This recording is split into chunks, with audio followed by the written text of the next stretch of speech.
அனைவருக்கும் வணக்கம். நான் உங்கள் பேச்சாளர் இந்து பெருமாள்.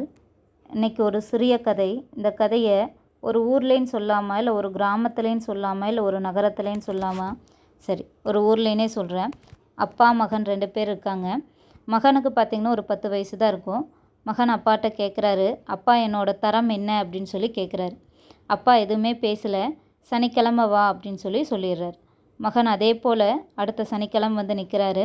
இன்றைக்கி சொல்லுங்கள் என்னோடய தரம் என்ன அப்படின்னு சொல்லி கேட்குறாரு. அதுக்கு அப்பா வந்து தன்னோட வீட்டில் இருக்க ஒரு பழைய பீர்வோலேருந்து ஒரு சின்ன கல் வந்து எடுக்கிறாரு.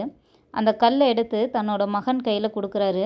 கொடுத்து இந்த கல்லை எடுத்துகிட்டு இன்றைக்கி வார சந்தை நடக்கும், அந்த சந்தையிட்ட போய் நீங்கள் நிற்கணும்.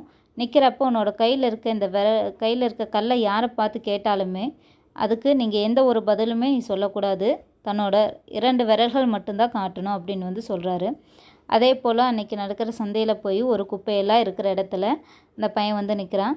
அதே போல் வந்து ஒரு அம்மா கேட்குறாங்க, என்னப்பா தம்பி சின்ன பையனாக இருக்க, கையில் ஏதோ விளையாட்டு பொருள் மாதிரி வச்சுருக்கியே, இது என்னது அப்படின்னு சொல்லி கேட்குறாங்க.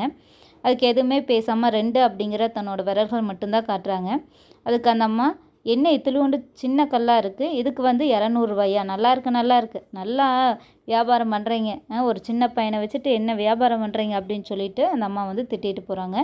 மறுபடியும் பையன் வந்து அப்பாட்ட வந்து கேட்குறாங்க, இப்படி சொன்னாங்கப்பா என்னப்பா பண்ணுறது அப்படின்னு சொல்லி கேட்குறப்போ, அடுத்த சனிக்கிழமை வா அப்படின்னு வந்து சொல்கிறாங்க. அடுத்த சனிக்கிழமை மறுபடியும் பையன் போய் நிற்கிறாரு. இந்த சனிக்கிழமை வந்து அருங்காட்சியகத்துக்கு போகணும் அப்படின்னு வந்து சொல்கிறாங்க. அருங்காட்சியகத்தில் போய் நிற்கிறாரு. அதே போல் வந்து அங்கே இருக்கிற ஆசிரியர்கள் நிறைய பேர் வந்திருக்காங்க, குழந்தைங்களெல்லாம் கூட்டிகிட்டு வந்திருக்காங்க. அவங்க வந்து கேட்குறாங்க, என்னப்பா கையில் என்ன வச்சுருக்கீங்க, இதோட மதிப்பு என்ன அப்படின்னு சொல்லி கேட்குறப்போ, அதே போல் தன்னோட 2 விரல்கள் மட்டும் காட்டுறாரு.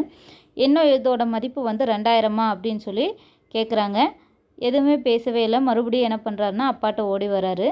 அப்பா இன்றைக்கி வந்து 2000ன்னு சொன்னாங்க, நேற்று 200ன்னு சொன்னாங்க, என்னோடய மதிப்பு தான் என்ன, என்னோடய தரம் என்ன, நான் கேட்ட கேள்விக்கு நீங்கள் பதிலே சொல்லலையே அப்படின்னு சொல்லி கேட்குறாரு. மறுபடியும் அடுத்த வாரம் சனிக்கிழமை வாப்பா, அடுத்த வாரம் வா பார்த்துக்கலாம் அப்படின்னு சொல்லிட்டு மறுபடியும் சொல்கிறாரு. அடுத்த சனிக்கிழமை நீ இன்றைக்கி வந்து ஒரு வைரக்கடை முன்னாடி நிற்கணும் அப்படின்னு சொல்கிறாரு. வைரக்கடை முன்னாடி போய் நிற்கிறாரு. அன்றைக்கின்னு பார்த்தா ரொம்ப வெயில், காலில் செருப்பு இல்லை, ஒரு ஓரமாக வைரக்கடை முன்னாடி நின்றுருக்காரு. அப்போ ஒரு காரில் வியாபாரி வராரு. வந்து இந்த சின்ன பையனை பார்க்குறாரு. பார்த்துட்டு, என்னப்பா தம்பி இவ்வளோ சின்ன வயசாக இருக்குது, எதுக்கு கடை முன்னாடி நின்றுருக்க அப்படின்னு சொல்லி கேட்குறாங்க. கையில் இருக்க அந்த கல்லை பார்த்துட்டு உடனடியாக அந்த பையனை உள்ளே கூட்டிகிட்டு போயிட்டு உட்கார வச்சு காஃபி டீ எல்லாமே கொடுத்துட்டு, இந்த கல்லை வந்து இது முன்னாடி வைங்க அப்படின்னு சொல்லி பார்க்குறாரு.